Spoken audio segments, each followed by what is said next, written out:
Good morning, Hamilton. I'm so excited to see you here for a great day of working hard and being kind. It's going to be a shorter day at school. We have an early release today, which will feel a little bit different. Your schedule will be a little bit different, but that's okay. We can still make the choices we need to make to show working hard, to show being kind, and to show all of the core essentials we've been learning all year. So I want you to keep that in your head. Things are going to be different today, and that's okay. All right? We can make it through. All right, today is Friday, March 3rd, and we have some birthdays to talk about. So today is Ava's birthday in Ms. Smith's room. Happy birthday, Ava.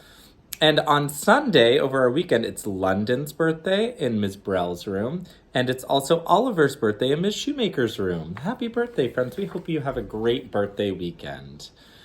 All right, we have our vocabulary word axis.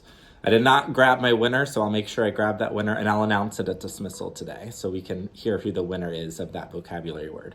An imaginary line that an object turns or spins around, right? I also wanted to make sure I went over our core essential, forgiveness. Deciding that someone else who has wronged you, they don't have to pay. You don't have to, and paying can look differently. It could be a timeout or a consequence or a punishment. It could also be where you don't want to be friends with them anymore. That could be a way you could try and make someone pay for something wrong they do to you. Forgiveness is deciding, I don't have to do that. I don't need them to have a consequence or a punishment or any of those things. I can choose to say, I forgive you, let's move on. I can choose to say, it's all right and I can solve this problem with you. We all do things that are wrong sometimes, and when that happens, we all want forgiveness. So when you're the one who someone does something wrong to, it's important to remember that. If I was in their shoes, I'd want to be forgiven probably, because I'd probably feel bad. It's a good thing to help to remind us of. All right, I also want to say for One Book, One School, last week, we did so much work for that. It was so impressive. And I want to do some shout outs of some of our classrooms that had really good participation. In first grade, Ms. Shoemaker's class had 94% of her class participate in One Book, One School.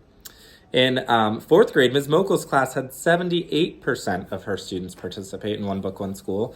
And in Ms. Fine's room in third grade, 100%. That means every kid participated in One Book, One School. They did something at home and brought it in. That's amazing. Good job, Ms. Fine's class. Whole school-wide, we had 167 students that did an activity at home and brought it in. That's an amazing job. So you guys should feel really good about that. Okay, we have one last thing to go over today. Herd Council, our student council that has representatives in third, fourth, and fifth grade, are doing a fundraiser. They're going to be selling some things. So I'm going to switch over to a video from Herd Council giving you all of that information. Have a great day. Homemade rubber band bracelets for $1 each.